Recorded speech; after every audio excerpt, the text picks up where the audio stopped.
Hello and welcome back to another episode here at the Damage Report, where we're gonna do it again. The third day of the Supreme Court hearings, a very serious, dignified process, long history in America, where we do the hard work of evaluating whether someone deserves to have nearly unlimited power for the rest of their life over American society.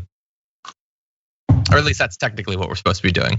But Jayar, today is a big Jayar News Wednesday as we enter day 3 of the Amy Coney Barrett hearings. We're gonna be talking about it. I'm glad that you're here because I can't take much more. Yeah, well, I mean, here's the thing. Good thing that these things are lifetime appointments in the Supreme Court, because that would completely eliminate any and all biases or partisanship. I'm glad we have this situation in place to make sure that does not happen, because it doesn't happen in our Supreme Court. Yeah, I'll say this: the idea, before we move into it, and we got things to talk about before we get into the news. The idea of her being one of the 9 just makes me feel so much dread.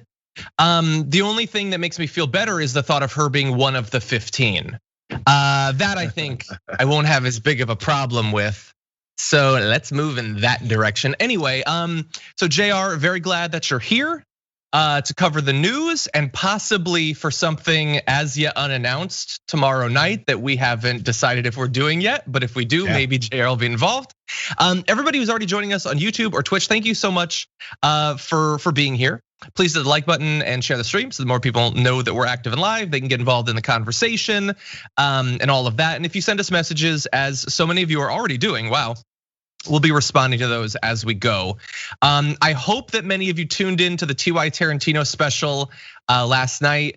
It was supposed to be like an alternate history, but it was pretty much just, how did TYT start? How did we all get involved, Jayar? Which I found to be fine. That was like the most fun I've had on a special in a long time. What do you think? Yeah, to speculate where we would be is a little bit tough, because what kind of decisions we would have made right after.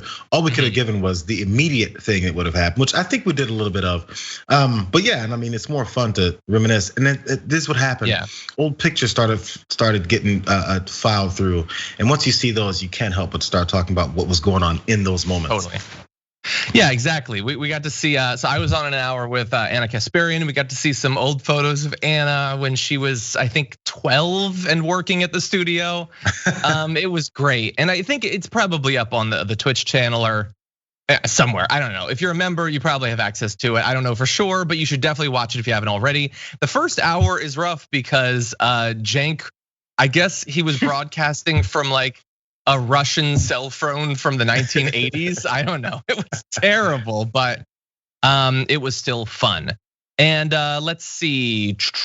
Oh, I've been tracking, by the way, Shop TYT, the how much people have been liking the Damage Report t-shirt and the new Dragon Squad t-shirt.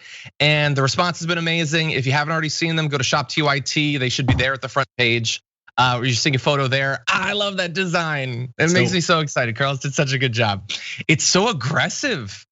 Like, to some extent, thematically not quite right, because the whole point of Dragon Squad was that it was going to be incredibly lame, but still cooler than the Proud Boys or the Boogaloo Boys or whatever. That just looks really cool. I guess we're cool now. What are we supposed to do? Sometimes you find out you're cool. Yeah, just now. And anyway, also we have an Instagram, instagram.com/thedamagereport. So go check that out. You should be seeing today some Dragon Squad pets. People have been sending in their photos to #PetsOfTDR, and we're gonna be spreading those.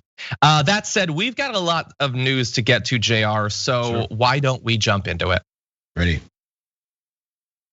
It is day 3 of the Amy Coney Barrett confirmation hearings. But before we get to all of that, I want to just highlight one part of day 2 that happened after our show yesterday. Here she is being asked about climate change. Yeah, what about it? How about climate change? I mentioned climate change. Have you read about that? I've read about climate change. And you have some opinions on climate change that you've thought about? I'm certainly not a scientist. I'm not saying you are. I mean, I've read things about climate change. I would not say that I have firm views on it. Why would you? I mean, you're only a full-grown adult. The science has only been settled for decades, and you will be ruling on any number of cases that are already pending having to do with climate change. Why would we expect that you would have a firm view at all about it? So on possibly the most important challenge currently facing our species, our civilization, our country, she doesn't have firm views about that really, or certainly not firm views that we get to hear about. You started the whole show talking about these confirmation hearings, and I'm really trying to figure out why. I feel like I said it, well, not during the last ones, but because those were pretty contentious, talking about everything that went down with Kavanaugh. But and most of these end up being an exercise, and I don't recall. I can't answer. Oh, kinda, not really, but sorta. And we don't get anything from these nominees or these people that have been appointed, and they're looking for their confirmation. We just don't get it, and they're not supposed to. Anything they say is going to get scrutinized from one side or the other. So why do they say anything? Why do we have them? Again, I felt like I said this during one of the more recent ones. We're not learning anything. You watched for several hours today, and all you get is the same things that you figured are true about her, and that are semi-confirmed because she won't say yes or no. She'll say kinda, sorta, maybe. Why are we doing this? This is a waste of a whole bunch of time. Just we know her record. Let the senators, let the Judiciary Committee sift through her records, and then we know who she is based off of that. Those are her legal records. Those are things that she's decided on. Those are boards that she sat on. Those are the opinion pieces that she wrote. That's who she is. Not this person who now decides to sit in front of this committee and not tell us anything. You've told us plenty about yourself before that. When you go to a job interview and they look for your resume, there's a reason why they have your resume. They don't just take Joe Schmo off the street and say, hey, come up to the board meeting and talk to us about who you are. No, we already know who you are. We looked into your background. Why are we talking to you so you can lie to us? Exactly. And about, oh God, Bill McKibben had a great tweet about that particular part. We're about to go way broader than just climate change, but he said, not being an astronomer, I can't really offer an opinion on whether a giant asteroid crashing into the planet would be desirable. That's exactly the same thing. She's saying, I'm not an expert, and I'm gonna pretend that there aren't experts, that nobody knows anything. Maybe the experts are, the CEO of ExxonMobil. I don't know, maybe we'll find out, but you're not gonna find out, not until you give me a lifetime, effectively unrevocable position to rule on whether we get to respond to the climate crisis or we don't. Because we are gonna have, no matter what happens, a big battle ahead of us to get the Green New Deal passed. And when it does get passed, Amy Coney Barrett's gonna be waiting there. So that's gonna be fun. Really quick mention, probably not necessary because we've said this so many times. But she will be, when she gets on the Supreme Court, because they're definitely putting her on the Supreme Court, the third Supreme Court justice that Trump will have gotten. So we just have to look back and say that whatever, different people are gonna blame different things, I get it. But the path that led to Trump becoming president and having this unprecedented ability to shape the Supreme Court, whoever you blame, that was the biggest disaster, the most consequential disaster in our lives in politics. Maybe the 2000 election launched the Iraq War and all of that. Maybe that was worse, maybe. But this is probably worse going forward because of the power that she'll have to strike down progressive legislation for literally the rest of our lives, the rest of my time in media, Jayar's time in media, and all of that. So that's fun. But I totally agree with your point. She won't tell you about anything that is pending legislation-wise, any kind of sort of challenge. She won't tell you anything about that. She won't tell you about anything that could come before her. Yep. And anything that definitely won't, from her point of view, is settled and I don't need to talk about it. Anything that has been worded so vaguely that it has nothing to do with any particular piece of legislation, if it has to do with anything that we know she has a view on, well, that's settled or whatever. I'm not gonna talk about that. This is just, I'm not going to tell you anything. And the Republicans pretending that they're okay with that, which is a lie twice over. One, because they already know what she actually thinks. That's why they don't need any more information. And two, because you can bet your ass that the next time a Democrat, if we're lucky enough to get a Democrat nominee for the Supreme Court, they're gonna suddenly expect a little bit more information out of the nominee at that point. Don't expect that this, well, we wouldn't want her to predispose herself towards any outcome attitude is gonna last a minute past Amy Coney Barrett getting on the Supreme Court. Yeah. It's not going anywhere.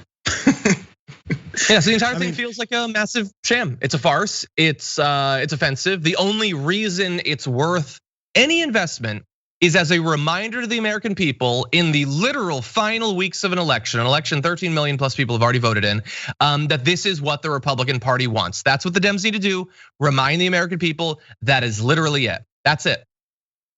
Yep, and honestly, I'm trying to figure the best way that Biden and Harris can answer this court packing question, because honestly, first off, we can ditch the term because this has been happening consistently from lower courts to other appellate courts throughout the country, to where Republicans have been shifting the power of courts consistently, but there's just not enough Americans pay attention to it. And rightfully so. I mean, how much are you going to be paying attention to certain, I'm going to make up one because I don't pay attention to it enough either.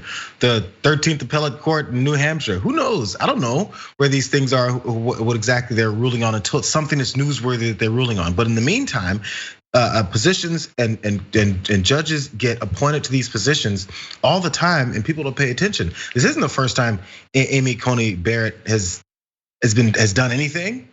There's lots of track record on her, but we didn't hear about her till now, because now it's the Supreme Court. But all these other courts have a very big influence on the way that laws are carried out and the way things are ruled on. And eventually, when it gets up to the Supreme Court, the few that do, then we hear about those. Yeah, it's honestly something that's been happening with the Republican Party for a while, and Democrats are afraid to say it. Hey, I don't know, maybe you can just say, if you're running for president, you're damn right.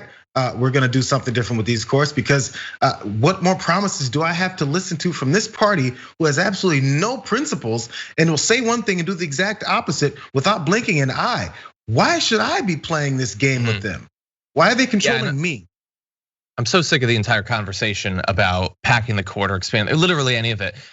Ted Cruz said he wasn't gonna give Hillary Clinton a nominee ever. If she became president, Merrick Garland would never come up for a vote ever. So spare me. And you can go through, we're not gonna go through all the research. Take a look at the changes to state Supreme Courts under Republicans over the last decade or two. Take a look at what they really think about how unchangeable and durable these Supreme Courts need to be. They don't actually think that, they want power. The question of the Democrats is, do you want power? And if you say you want it, what are you gonna do to get it, okay? Or are you just gonna go along with this completely sham narrative, on anything having to do with norms around presidential power, legislative power, anything that they won't hold to themselves on the Republican side? It's a very simple answer. Yeah, and I don't believe that Joe Biden does want to expand the court. I just really don't think that. I'm emboldened a little bit by the fact that he won't give a clear answer, but I also can come up with alternative reasons he wouldn't do that don't have to do with him actually expanding the court eventually. Yeah, I think there's a good way to say it. Also, Republicans are looking to limit people's rights. Just go through the numbers. The number of Americans who actually want Americans to have rights on a multitude of issues, and be like, you know what? We're not packing courts. We're giving the voice back to the American people. So let's stop with that ridiculous term, packing the courts. What we're doing is, Americans voted for us. Look at the numbers.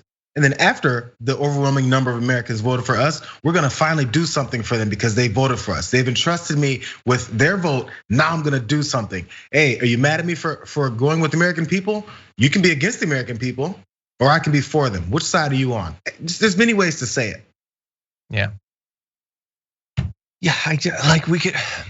I was watching it. I'm sure you were watching it. We're gonna talk about how she was asked about voter suppression and how it clearly affects black and brown people more than white people. She wouldn't acknowledge it. It's 100% clear. It's the most obvious thing in the world. She won't admit it. Why? Because she doesn't care or she likes it. That's it. It's as simple as that. And we can go through a long list of that.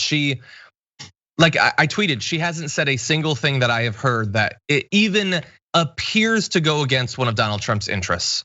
And she avoided all the questions about his power to delay elections, manipulate elections, all of that. Because again, she was chosen to give him the election. She's not going to abstain, and she likely will be in literally 3 weeks, she will be taking up some of these cases. So it's gonna be a fun rest of 2020. And why shouldn't it be? 2020 so far has been such a delight. Perfectly splendid, actually. Anyway, do you have anything else you want to say about this? No, I'm done with her. No, and we shouldn't be. Really sucks that we're in this position, but we are in this position. Yeah. Let's try to bear in mind the people that put us in this position. We need to talk about a relatively new show called the Republic, or UNFTR. As a Young Turks fan, you already know that the government, the media, and corporations are constantly peddling lies that serve the interests of the rich and powerful. But now there's a podcast dedicated to unraveling those lies, debunking the conventional wisdom. In each episode of On the Republic, or UNFTR, the host delves into a different historical episode or topic that's generally misunderstood or purposely obfuscated by the so-called powers that be, featuring in-depth research, razor-sharp commentary, and just the right amount of vulgarity. The UNFTR podcast takes a sledgehammer to what you thought you knew about some of the nation's most sacred historical cows. But don't just take my word for it. The New York Times described UNFTR as consistently compelling and educational, aiming to challenge conventional wisdom and upend the historical narratives that were taught in school. For as the great philosopher Yoda once put it, you must unlearn what you have learned. And that's true whether you're in Jedi training or you're uprooting and exposing all the propaganda and disinformation you've been fed over the course of your lifetime. So search for UNFDR in your podcast app today and get ready to get informed, angered, and entertained all at the same time.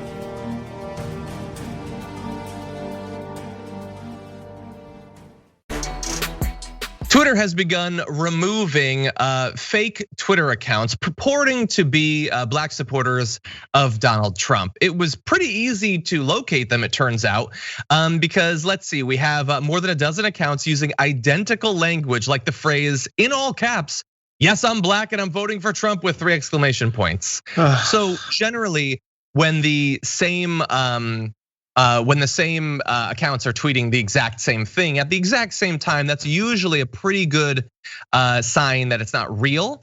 Many of the suspended accounts are using stolen images, either stock footage or potentially the faces of military members, members of law enforcement, literally soldiers that have died recently. They'll steal those photos. You have ones like this from Caleb Littleford, #BlacksForTrump. Saying, "Leaving the Democratic Party has been on my mind for a few weeks now." No, it hasn't, because you don't have a mind because you're a bot. But he goes on to say, not happy with what they've been standing for. And it seems like they just want to use black folks for their votes. Is there room on the Trump train? Can I get some retweets and follows? I follow back. And why shouldn't you? Because you're a program. That got 10,000 retweets, despite the fact that that's not a real person. That was a stolen photo that a likely white bot manager put out there to pretend that there's organic black support for Donald Trump. We've got more, but JR, what do you think? Yeah, I was just gonna, before this story came out, just like a day or two ago, I was just wondering, because I tumbled down a rabbit hole when I was looking into one of Donald Trump's tweets. And then, you have the normal folks who were the first ones to criticize him. And then as you go further and further down, you start getting to the supporters.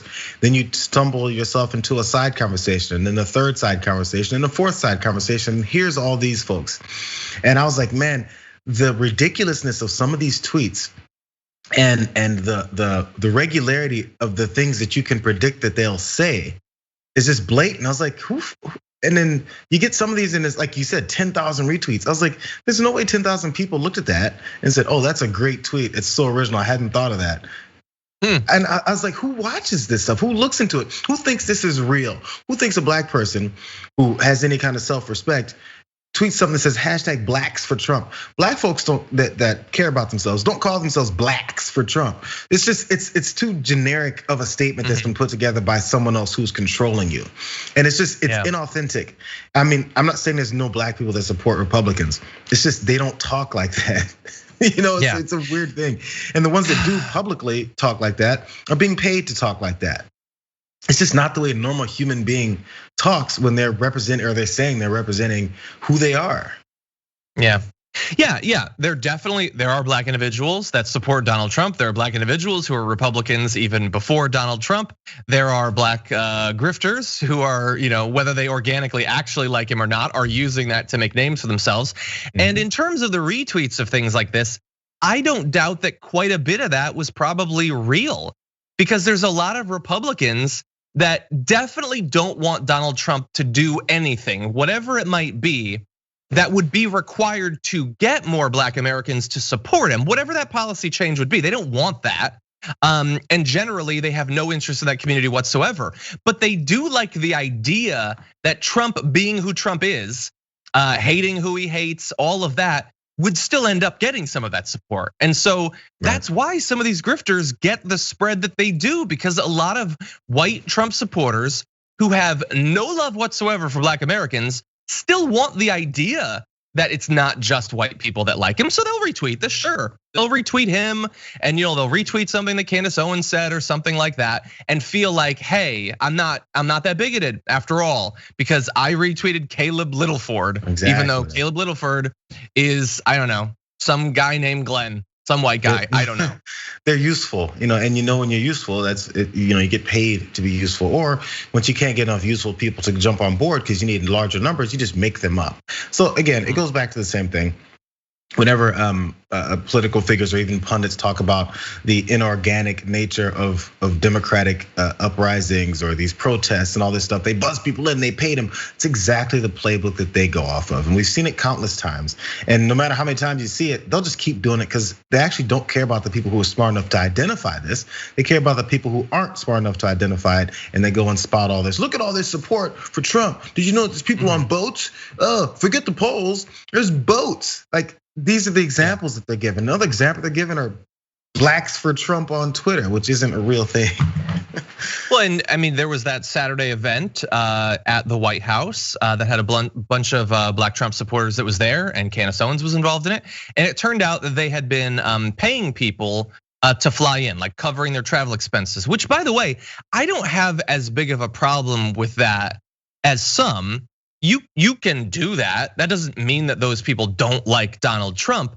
But think about what it means, though, that in Washington, D.C., how many millions of people live inside of a 45-minute drive of D.C.? They had to fly people in because they couldn't find a crowd of 200 Black people in Washington, D.C. that like the president. So they can do it if they want, but we get to acknowledge what it means that they had to. And so anyway, I'm glad that that Twitter is doing this. If they could find I understand that the techniques that these bot farms use continues to change and everything, but it's just so much of Twitter is so fake and so manipulated. They've got to get better at it. I mean, this lasted for so long. I don't know. We'll see. If minimal effort gets you maximum results, why would you add to your effort? Yeah, I guess they're doing fine without taking it more seriously. Maybe they don't need to take it more seriously. Donald Trump at his rally last night tried to make his final appeal to, he'll say suburban women. He means white women who don't like him as much as they did in 2016. Here is his desperate begging to get them back on his side. Aliens, raise your taxes, confiscate your guns, get rid of your Second Amendment. I mean, here's one that's incredible, destroy your suburbs. Okay, so they talk about the suburban women. And somebody said, I don't know if the suburban woman likes you. I say, why? But we had this, I love you too. They said, they may not like the way you talk, but I'm about law and order. I'm about having you safe. I'm about having your suburban communities. I don't want to build low-income housing next to your house, okay, if that's okay. And I ended the regulation, the rule that made the zoning so impossible that you had to destroy your communities. And then I hear the suburban woman. I think that the suburban woman, and I used to say suburban housewife, I used to take heat, but I said, does anybody care? Do you care if I say suburban? No, they're all going, no. Again, the only one cares is them. Trump said suburban housewife, but I didn't say it because I don't. You learn very quickly, But suburban women, they should like me more than anybody here tonight because I ended the regulation that destroyed your neighborhood. I ended the regulation that brought crime to the suburbs, and you're gonna live the American dream, and that's what you're gonna do. Okay, so it's about to get even more racist and patronizing and pathetic in the second bit. I like our audience. I can't make him watch 2 minutes and 19 seconds all at once. So we're gonna talk about this part first. Jayar, he keeps saying the word suburban, but I feel like that's not what he means. I kind of feel like he means something else there. Anytime he talks about low income and bringing people in, all those are the same trigger words and phrases for what we've always seen. So these suburban women and also the suburban housewife, we know what the suburbs are supposed to be, this escape from those urban areas. What's the opposite of the suburban? The urban. So what is another term people used before they started calling them blacks for Trump? Was those urban people. What are those urban people? They're minorities and they're scary. You know those high crime areas? What's the first city they always bring up? Chicago, that's right. Those urban areas of crime, infested areas, because all they do is run around and terrorize their own neighborhoods and destroy things. We've heard it all. It's all built up. It's a part of the same narrative. There's no dog whistles. This is a straight normal whistle. And he's been called out on it. It doesn't matter because he wanted that. So there's no calling someone out on something that they're exposing themselves for. So it's It is what it is at this point, and at this point, the way that he's losing women support from women, I don't know if it's suburban women or urban women or somewhere in the middle. He's losing them all, and I think I'm not sure who has to tell him, "Hey, we got to bail on this part of the stump speech because it's kind of senseless. Nobody cares." Remember, we have to hold two possible explanations in our mind as we watch all of the rest of Trump's campaigning. He's amazing at politics, or he got kind of a little bit lucky in 2016 and narrowly squeaked by a win in the Electoral College, and it turns out they ain't actually that amazing.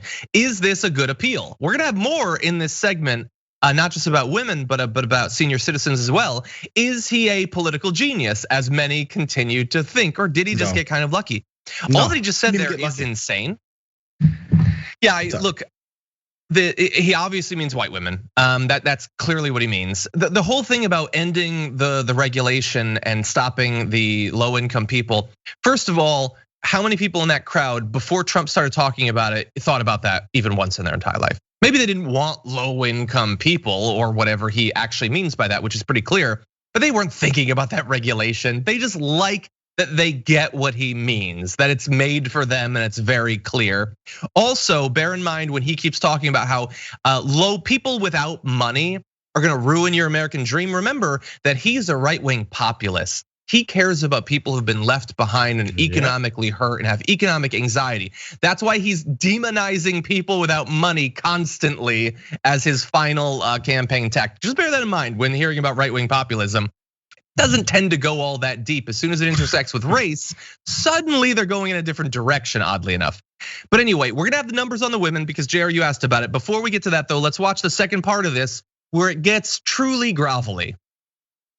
And remember this, 29% of the people experiencing the American dream in the suburbs happen to be minority. And you don't know that, but 29%. And we're doing this for everybody. We're not doing it one way or the other, we're doing it. And I ended it. They said, sir, we can amend it. I said, no, I don't want to amend it, I want to end it. It was a horror show. And this loser, Cory Booker, is the guy that's going to be in charge of the program. The guy's a stone cold loser, 1%. He got 1%, he ran, he was going to be great, 1%. Every week, he was like her, down, down, down. They should have picked him.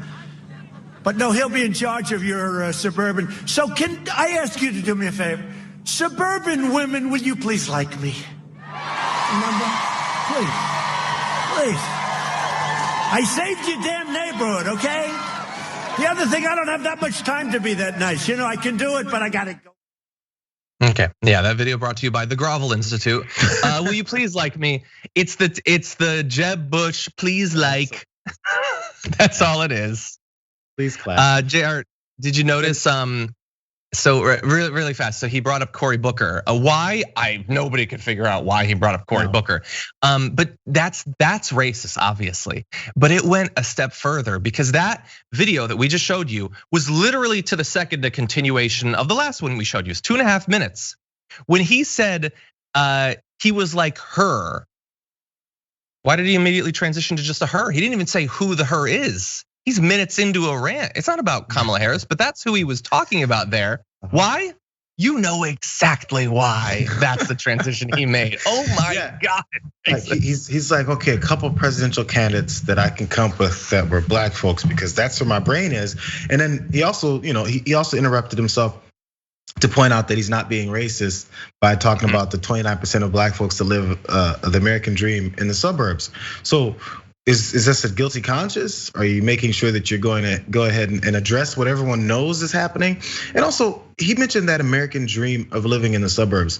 I mean, I don't live in the suburbs, and I can probably poll a significant number of people that don't, that would think that's the American nightmare to live in the suburbs. Everybody isn't flocking to the suburbs. This isn't 1957. Again, he still lives there. And that's where he sees this whole suburban housewife thing. It's why he had to address the suburban housewife, because it's 1957. Everybody's June Cleaver, and everybody's wearing pearls and high heels while they cook chili. That's what he sees America as. And anyone else that isn't that are un-American, or they're these weird either minorities or immigrants that are coming in to destroy your America, because that's the racist screed. It's we're living this nice pristine life where we just ran away from those urban sinners, and now we're living this nice pristine life, and they're out here trying to take over that too. How dare they? They're coming for my daughter. I'm waiting for the stump speech where he mentions your suburban housewives. You're looking to protect your daughters, right? It's coming. Yeah, would he do it? Would he do it?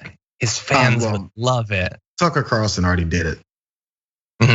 Yeah, they're gonna drag you out. It was He's like the pimps, or like OnlyFans is the pimps, and your lily white daughter is the prostitute.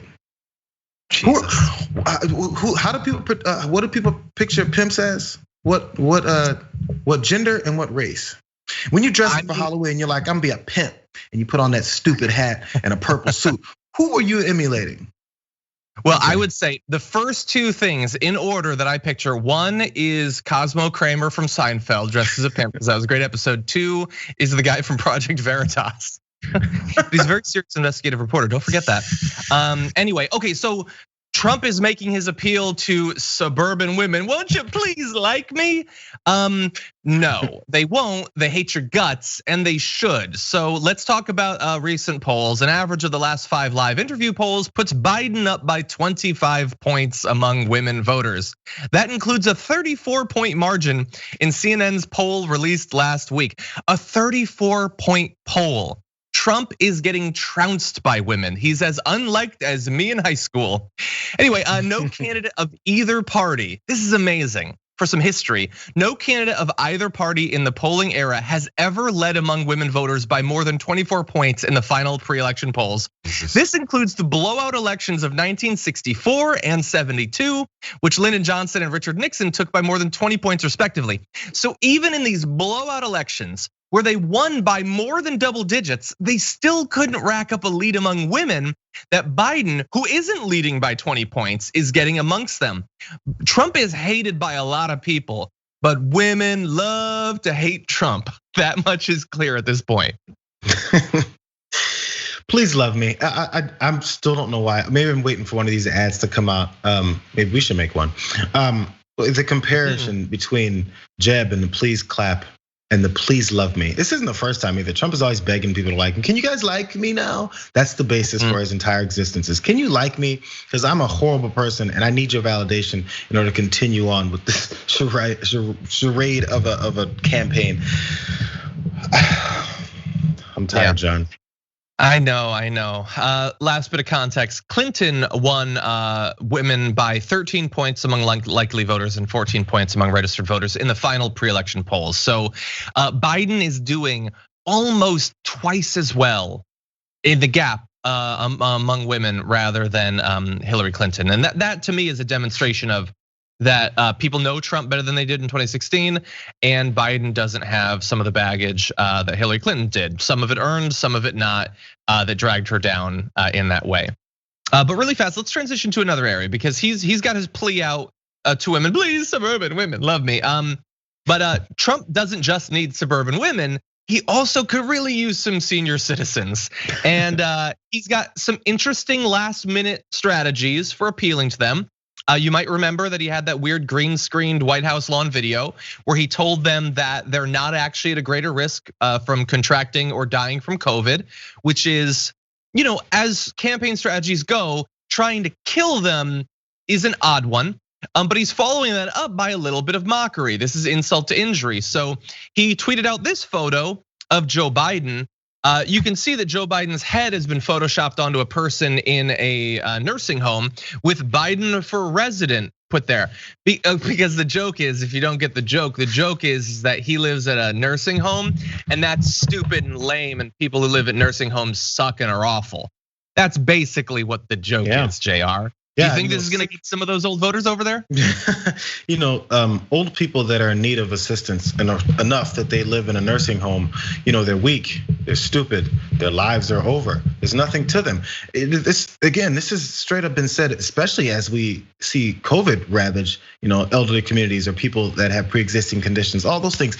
We see how anytime someone passes away, they go, oh, well, that guy was just old. Old people are just gonna die. We saw this multiple times. There's a disdain for old folks. Only thing that they care about old folks is their vote. And somehow Trump missed that one small thing. The Republican Party is supposed to exploit them and act like you care about them. Trump is so busy, he's hung up with this like weakness thing or this, that's why he has issue with when he contracted COVID was his problem was he didn't want to be seen as weak. So anyone that's weak or a sucker or an idiot, he has to distance himself from. So the worst thing he can do to Joe Biden is retweet this picture of him looking like an old person in a nursing home because, isn't that horrible? Doesn't he look like a sucker? Yeah. Look at him, he's all skinny and frail, sitting in a chair. That's who this guy is, that's who he's always been. That's who he's always been. And then every time we see it, we just go, oh, well, that's just Trump. He's just counterpunching. Okay, he counterpunching. Sure. Yeah, and by the way, remember that Trump is like a week out of his round-the-clock care from a team of more than a dozen doctors at Walter Reed. Yeah, but it's Biden who needs to be waited on hand and foot. Now, I saw in the Twitch chat that Octo Squiddy says that we're being too hard, that it's a joke, we have no sense of humor. You might be right. Maybe I'm wrong. Maybe old people will look at that tweet if they see it at all, and hopefully they're not on Twitter because they don't need that kind of stress in the twilight, years of their life. Maybe they'll see that and think that it's funny. I don't know. It just to me seems kind of tone deaf. And to me it's emblematic that I just don't think that he's the political genius that some people learned the lesson of 2016 as being. That he is one. I don't think he's that good at this. He is very good in a limited way. He is basically a political grifter. Grifters are good at identifying an audience and dominating in it by giving them what they want. It's not about broad appeal. It's not about getting millions of people to like you. It's about getting enough to love you and give you money. It's Stormfront from the boys. And grifters can do that with media, and Trump can do that with the Republican base. It was enough to get him through the Republican primary. And for a number of reasons that are complex, it was enough to get him narrowly elected president. But that does not mean that he's a political genius, that he actually gets how people think outside of that very narrow grift of his. And so he's got this. And I will say, it's like he needs those people. Joe Biden fired back, responding to that video I talked about, saying to senior citizens, you're expendable, you're forgettable, you're virtually nobody. That's how he sees seniors. The only senior that Donald Trump cares about, the only senior, is the senior Donald Trump. And so which strategy is working? Well, a recent Washington Post ABC News poll found that the two candidates, both the oldest ever nominated by their parties, were neck and neck with voters 65 and older, with Biden at 49% and Trump at 48%. The race is similarly tight in Florida, which is one of the oldest voting blocks in the nation. Now you might see that and think, well, they're neck and neck, so they're doing equally well. But no, Republicans are supposed to lead by quite a bit amongst that demographic. They need to win, and so far, he's not actually doing that. Yeah, I want to address the joke aspect because it was just a joke, right? It was just a joke. There's and maybe senior citizens or maybe older folks that are in nursing homes shouldn't take offense to it. Maybe some will, maybe some won't. There's also jokes about black folks being criminals. There's also jokes about women being hysterical and emotional and can't control themselves. There's jokes about women having their periods every month and how that affects them. There's jokes about Asian folks who can't drive. There's jokes about immigrants. There's jokes about Latinos who have cantaloupe-sized calves, as Steve King said. Jokes about them being rapists and murderers and criminals. There's all kinds of jokes, and as those jokes are directed at certain groups of people, I don't think those groups of people are laughing about them and saying, I'm gonna vote for that guy. So you can make the jokes all you want at your racist ass parties all you want. Make those jokes there and laugh with your racists. But once you're trying to run for office, you're not gonna get anywhere making jokes about the people that are voting for you. It's a very simple 2 + 2 equation. So I'm sick of the jokes Let's keep telling jokes while we're running for office and think we're gonna get somewhere by telling jokes. Hey, go back to Mar-a-Lago with your racist friends and tell your jokes there. Those jokes aren't gonna fly here with people. So I don't care that you think elderly people just don't matter anymore and they're not gonna take offense to this. And if they don't, that's on them. But if I'm an older person, I'm sitting in a nursing home, I take offense to that, and you're not getting my vote. Straight up, which one is it? Are you a politician or are you a jokester? Because by the way, the jokes aren't funny. Yeah, and if he does end up losing in that demographic, the joke is on him, honestly. And I could be wrong, he could still win, blah, blah, blah, all that stuff. But it doesn't seem like a good strategy. The polling doesn't seem to show that it's really working for him. So we'll see, we'll see. So I probably don't need to tell you all about the big unmasking scandal because you all already know about it if you exclusively get your news from Fox News. If you're a normal human, you probably don't know anything about it because it's nonsense. It's a big fever dream on the right. But it also turns out that they turned up bupkis in their investigation. So let me just quickly run you through this since you're not gonna hear any more about it on Fox News. So the federal prosecutor appointed by Attorney General William Barr to review whether Obama era officials improperly requested the identities of individuals whose names were redacted in intelligence documents, the so-called unmasking, has completed his work without finding any substantive wrongdoing, according to two people familiar with the matter. Now, a little bit more on this unmasking. Though unmasking is common and appropriate because it allows government officials to better understand a document they're reading, Trump and others suggested the list of requests that ultimately revealed Mike Flynn's name showed wrongdoing. So the Obama administration did a thing that is done, and the Trump administration said, nuh-uh, that shows that this is literally the biggest scandal in American history. That is what Sean Hannity has said and Lou Dobbs has said and all of that. So they started this investigation and the idea was gonna be, we might show that there was actually harm done by this. And even if we don't, all the talk all along the way will be beneficial to us. So they got that. This was a big topic of discussion on Fox News. And now it turns out, no, nothing was done. It wasn't out of the norm. No harm was done. And that is why William Barr is not gonna be talking about it. Sean Hannity's not gonna be talking about it. Jayar, would you like to be the last person in American media to talk about this? Well, yeah, I would love that. Well, there's two patterns in play here, especially with this, with Barr's Department of Justice looking to protect Trump or deflect from all of his scandals at the same time. Is there's so many things that they're addressing that they have to deflect and act like it was someone else that did it to them, that even their supporters probably can't keep up with the number of scandals. They're like, wait a second, I thought we were talking about Burisma and Ukraine. Wait a second, what about Russian interference? Hey, but then we have to also talk about the dossier. Oh, then we got to talk about the interference. Oh, they tried to get him out. Like they can't keep track of all of the ridiculous lies that they're trying to deflect and call baseless and toothless that are looking just to subvert this president, and he deserves 12 more years, whatever talking points that they want to bring up at the particular moment. So even their supporters probably can't keep up with one scandal deflection from the next. So even this, if they had decided to fake something to turn up from it, I don't think many people really would have glummed onto it, because it reminds me of Ron Johnson, Senator Johnson and Chuck Grassley. They did that probe into Ukraine, Burisma, Hunter Biden. We're gonna come with there's gonna be some concrete evidence to talk about what he did and how he did it and how much he profited and how his father helped him. You know what came of that, John? Did you hear about this?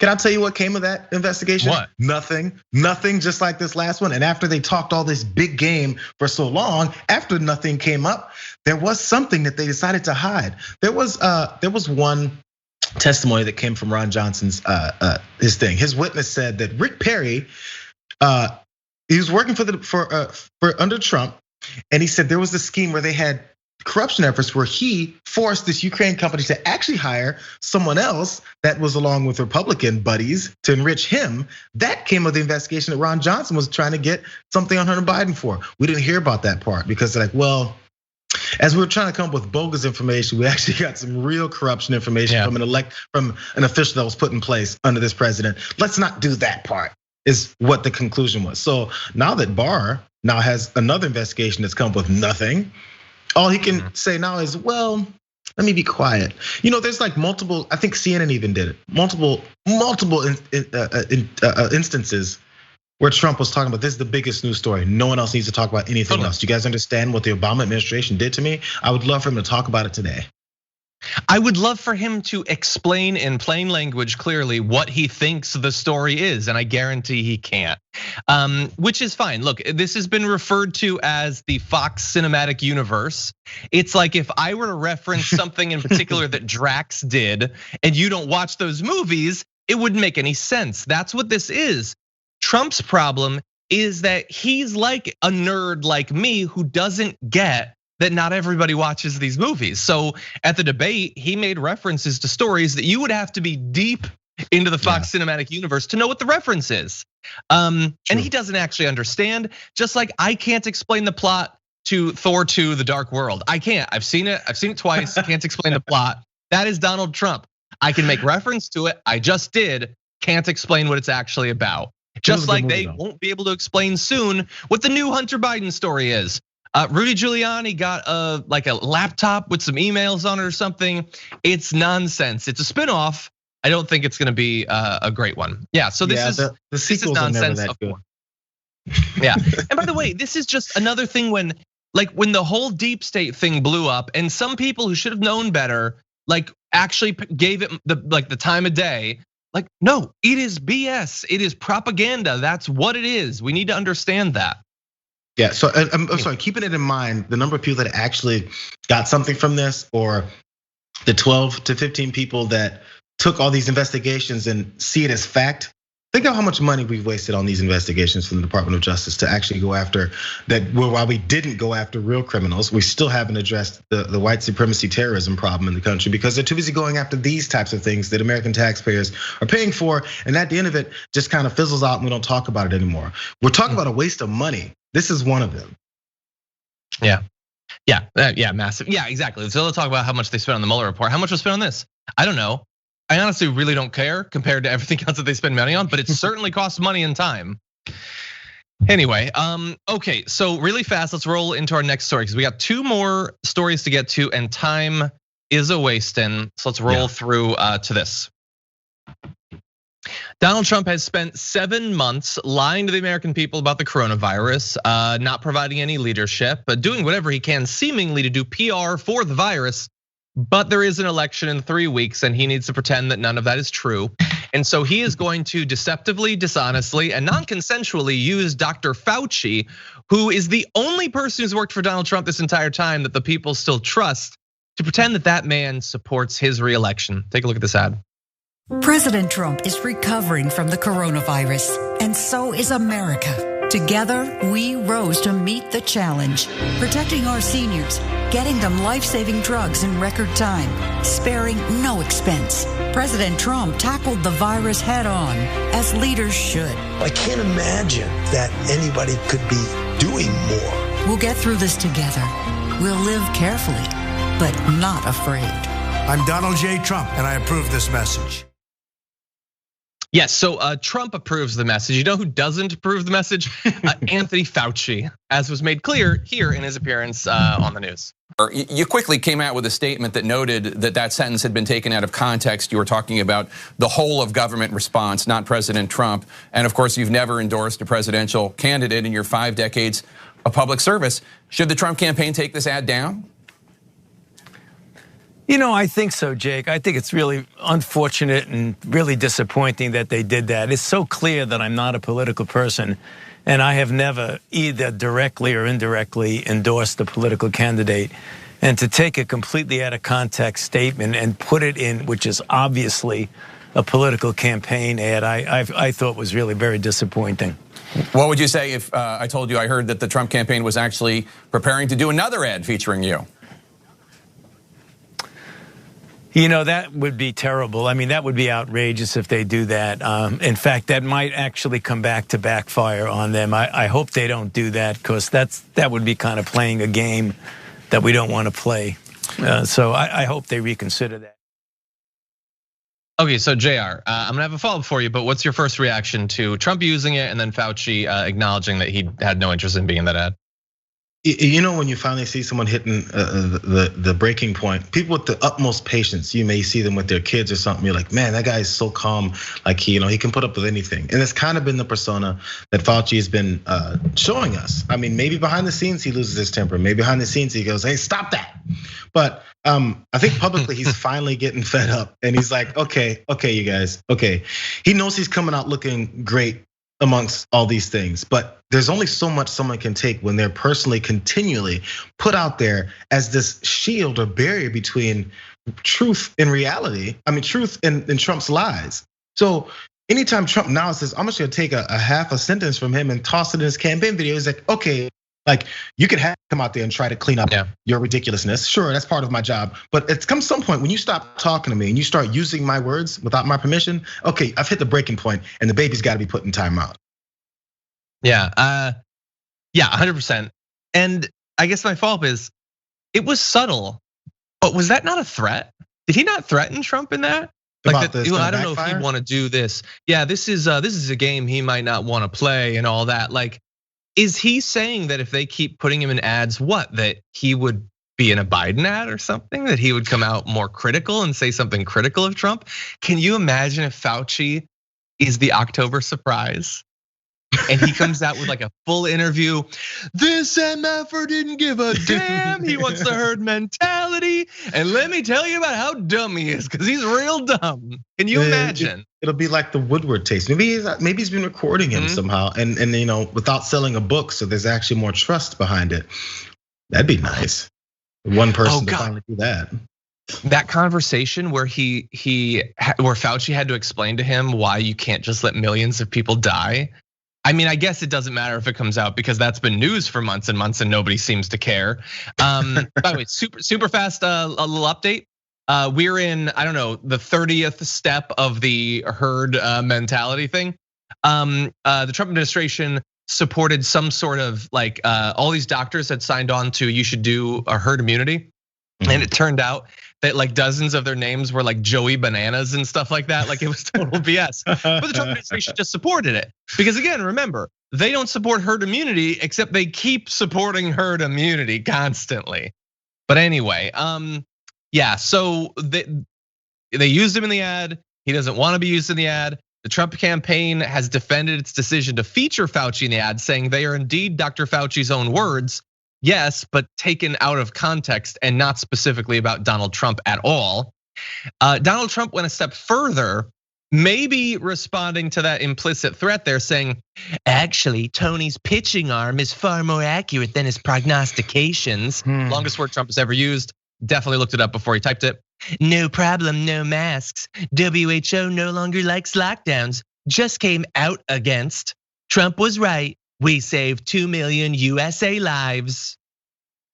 So which one is it? Is it that Fauci, his fastball isn't there? Or is it that he's in a campaign ad of yours saying that you're awesome, taken out of context? You can't have it both ways. You can't say he can't toss and he has no prognostications, but you can say that he's in my ad endorsing me and that's supposed to be a positive. Which one is it? Which one is it, bro? Yeah. And yeah, exactly. So why if he's so terrible, he's awful, why do you have him in the ad? And also, like, again, it's the 50th time we've acknowledged this now, but that no problem, no masks thing was like day one of the pandemic, trying to avoid people buying up all the masks so doctors couldn't get it. And after that, we've had 7 months of everyone desperately begging the president to acknowledge what scientists say, which is we need to encourage people to wear masks. He has since gotten coronavirus and still won't acknowledge that, but he's not going to at this point. And by the way, Jayar, Tony's pitching arm is far more accurate. Do you get what that's a reference to? When he had that the opening pitch, right? Am I right? At the Nationals game? Exactly. Yeah. Exactly. So he's mocking Fauci for the bad throw, but do you get why he's doing that? Because Trump is afraid to do it? No. Well, I think it's because Trump is butthurt that he wasn't offered the opportunity. Oh, that's right. I forgot. Remember, this is now deep into, I guess, our cinematic universe.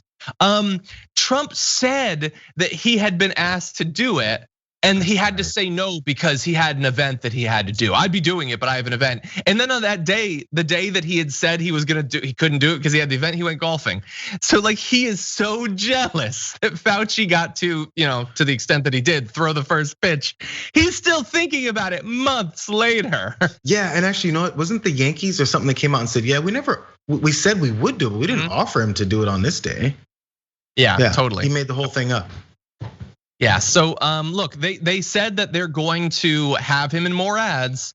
If that happens, Dr. Fauci, come on, you told him that something would happen if he does that. So you start recording your ads right now. You can come on the channel, I'll interview. We can talk about Donald Trump and the coronavirus. I got no problem with that. Mitch McConnell just recently debated Amy McGrath. It might be the only debate we get out of them, especially after Mitch McConnell didn't exactly have the best performance. Here he is cackling like a drunk tortoise as Amy McGrath talks about the pandemic.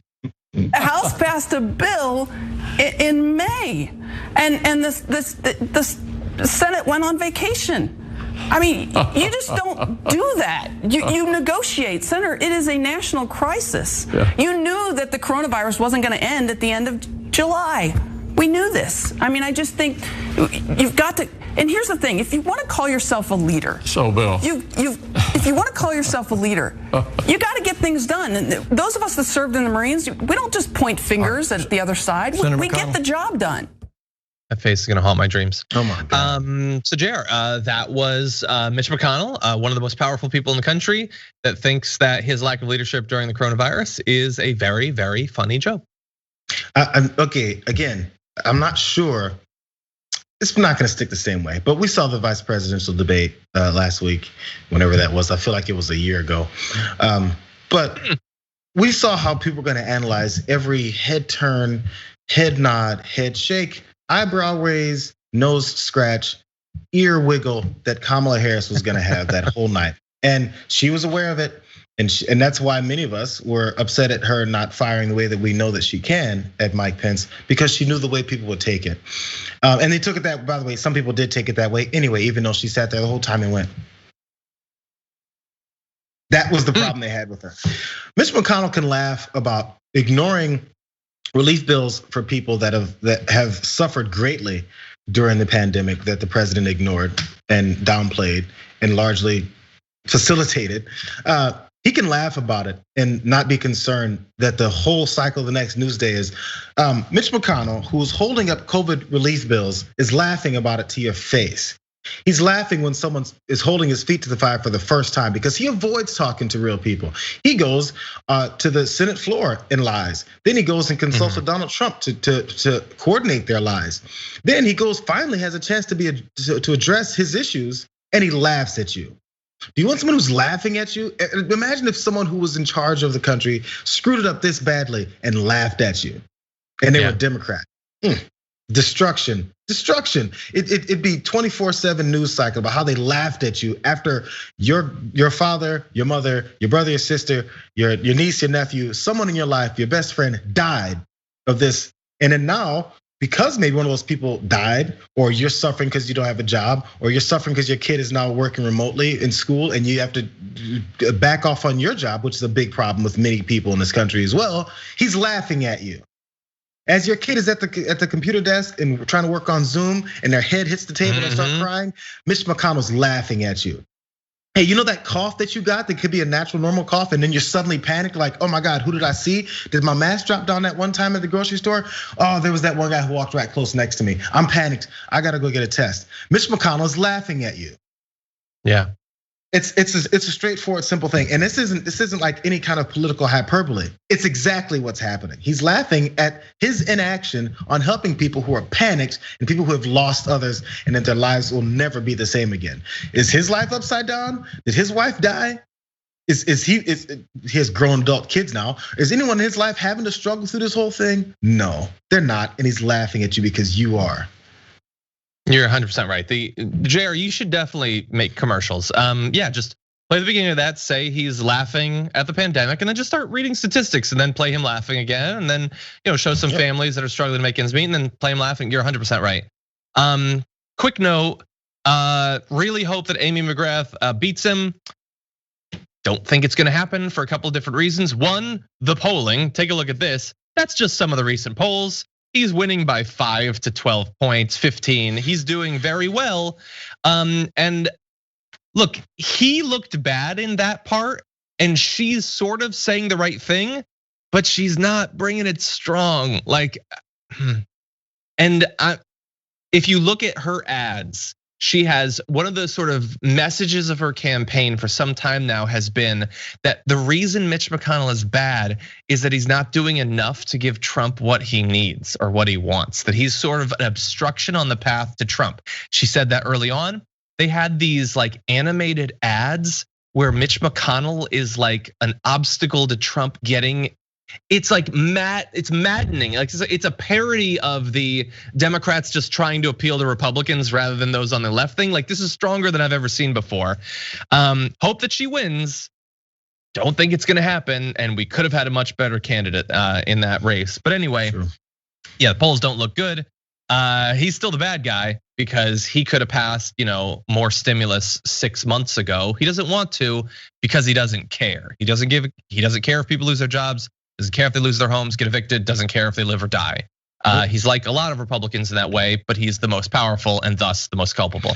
Yeah, so the best thing he can do at this point, since it seems like he's gonna win, is this is a potential for other people in other states flip the Senate and strip him of that level of power that he had. Yeah. He can still be there, and he's going to be, it looks like. So let's go ahead and put him in a position where he can't control things the way he has.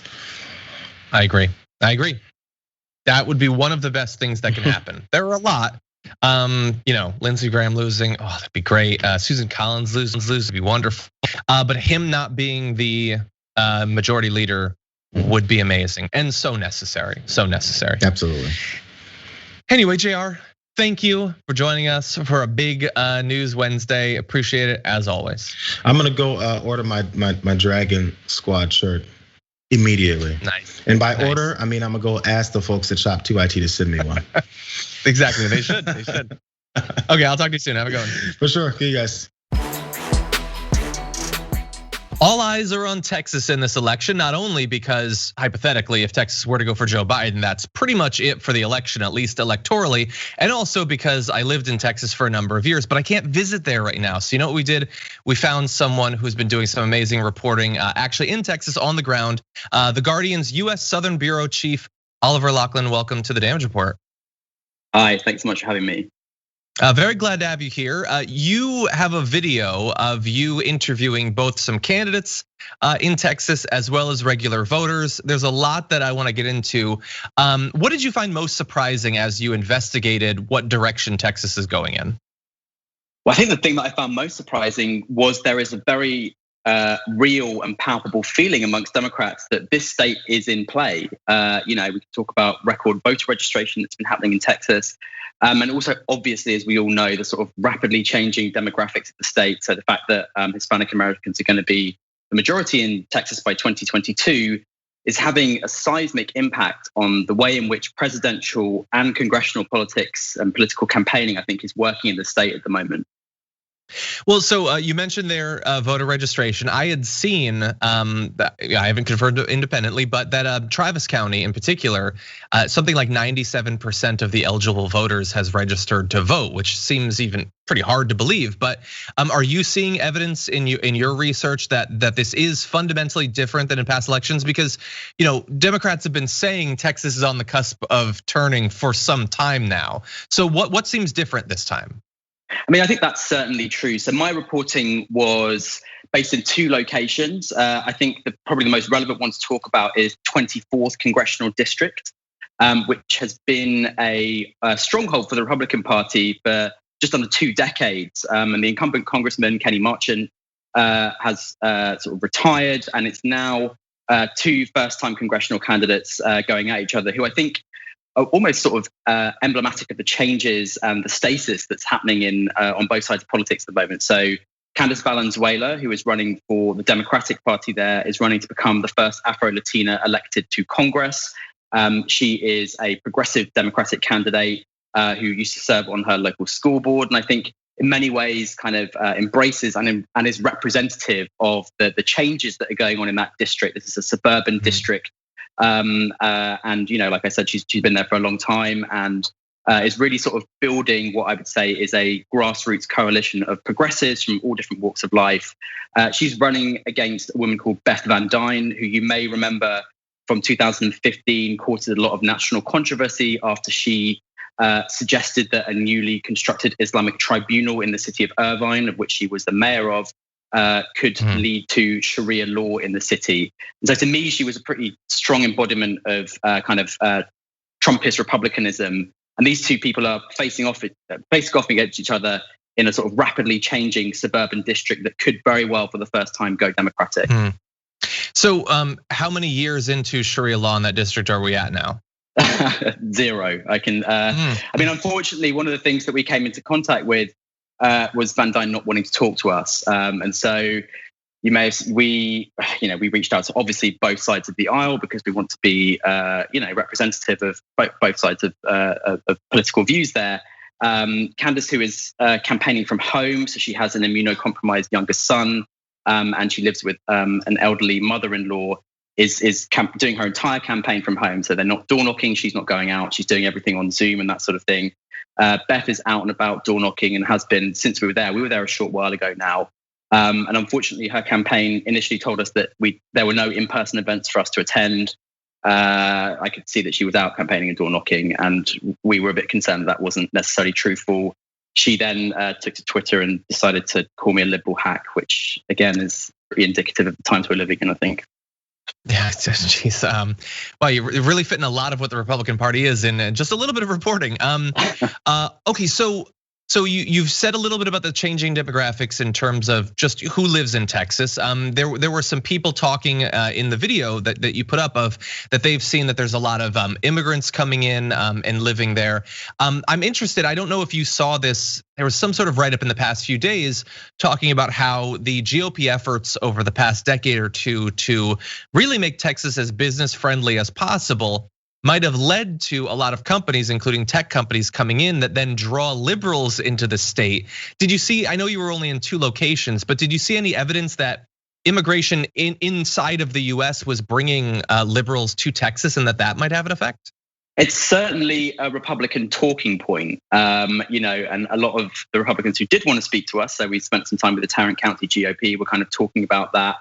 One of the things that I really came into contact with, actually lifelong Texas residents who were the children of immigrants. These are kind of young first-time voters who were able to vote for the first time in a presidential election. So we spent some time on a college campus, Texas Women's College, where a group called Jolt Action, who are a progressive Latinx voter registration group, were out trying to harness some support for trying to get people registered. They're nonpartisan. And it was very, very palpable to me that a lot of the people they were speaking to were first-time voters who had come from, whose parents had not been born in this country, some of whom had crossed the border themselves, were motivated by what they had seen the administration do over the past 4 years at the southern border. A lot of people were appalled at child separation, they were appalled at construction of the wall, and we're really talking about using the power of their vote to try and make change. Now, obviously, we can talk about all the voter suppression efforts that exist in Texas at the moment. Most recently, a court decision that is now going to prevent early voting drop-off locations to just 1 location per county, which obviously, when you're talking about somewhere like Tarrant County that has over 1 million residents, is hugely detrimental to the democratic process there. But that aside, I really got a sense of a huge amount of enthusiasm amongst first-time voters from immigrant backgrounds who wanted to use their vote to make change. Yeah, I'm glad that you brought up the voter suppression. I know that you spoke with quite a few conservatives in the video that you posted. Many of them saying that they haven't voted before, sort of implying that they didn't need to vote, but that now they will. Did you happen to talk to them about any of this voter suppression, the ballot drop-off location? You mentioned in the video that the way that you go about registering for vote is very archaic. Did that come up in your conversations with conservatives? Not so much in Texas, just purely because actually we were there before that decision was made by the governor. So it wasn't really an issue that people were talking about back then. But certainly, I've just been in Georgia and been talking to people on both sides of the aisle about, rampant voter suppression that goes on in Georgia. And again, you kind of come into the same, you come into contact with the same sort of arguments that Republicans have been making for a very long time, which is all about, election security, talking about the idea of fraud, paranoia around mail-in voting, that sort of thing. Obviously, all of which is factually inaccurate. But yeah, I mean, those are the sort of talking points that you come into contact with really wherever you are in the country. Exactly. The Democrats you talked to in Texas, especially the elected ones who are running, are they? I'm assuming they're genuinely worried about this voter suppression in the context of a pandemic. Limiting early voting and things like that seems especially toxic. What are the expectations about the effect that might have this November? Well, I think if you look at past precedent, how close the gubernatorial race was in Georgia, for example, in 2018, where these rapidly evolving states in the South, like Georgia, like Texas, are being won by Republicans on increasingly thin margins. There is very real and valid concern that a state like Texas could be won by a much smaller margin by the Republican Party, for example, and that voter suppression could play a factor in that outcome. And I think when you look at races like the 24th congressional district, where this could be incredibly, incredibly close, it's only reasonable to think that this sort of effort to stymie the democratic process and to stop people from casting their ballot could have a real effect on democracy. Yeah.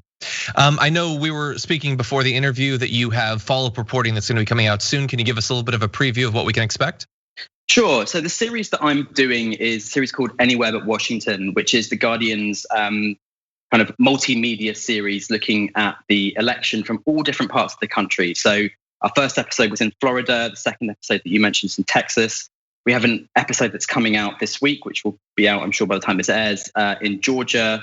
And we're going to other various swing states. And the idea behind this series is to try and sort of stay away from the presidential campaign trail. We're not following any of the presidential candidates, but we're trying to get out into communities, look at some of these down ballot races, speak to people that aren't often spoken to during a presidential election period, and really see if we can detect any sort of changes that are going on in the electorate.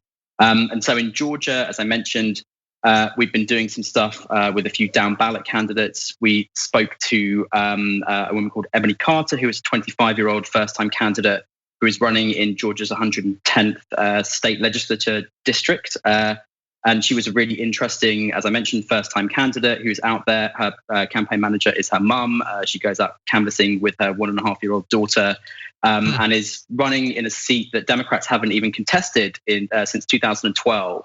And that to me was a real insight into, I think, the appetite that is existing all over this country for more and more people to get involved in democracy and to run for seats that maybe Democrats haven't considered running for before. We also spent some time with a congressional candidate called Angela Stanton King, who is running in John Lewis's old congressional seat. She's a Republican. She has almost no chance of winning, but we pressed her pretty hard on her views about QAnon. So she is one of those candidates in Georgia, and there are more than one, unfortunately, who have put out on social media posts that seem to be suggesting that they are supportive of QAnon. And so we got into a bit of back and forth with her on that particular issue. She walked out of the interview. She didn't like being asked about her public record. So yeah, I mean, it's one of the really confronting things that I have seen throughout this journey in all the states we've been to is a very sort of pervasive level of disinformation that is going on all over the place. So we can talk about that in Florida as well. We did a film that was very focused on attitudes to the coronavirus pandemic and just kind of saw a lot of false conspiracy theories being spread around, how lethal coronavirus could be, really questioning the official number of deaths that exist in the country now, and seeing how pervasive that is, particularly amongst conservative circles, has been really, really eye-opening for me. Yeah, wow. Love your reporting. Don't envy you having to have direct exposure to those ideas. Even consuming them secondhand has been rough so far this year. But really appreciate the reporting you're doing. In any year, the presidential race tends to take up all the oxygen in the room. That might even be more so this time. But there's so many interesting races going on in states across the country. Everybody should definitely check out on The Guardian this continuing work. And Oliver Laughland, would love to have you back on, as we get closer to the election to talk about some more of your reporting. Love to. Thanks so much.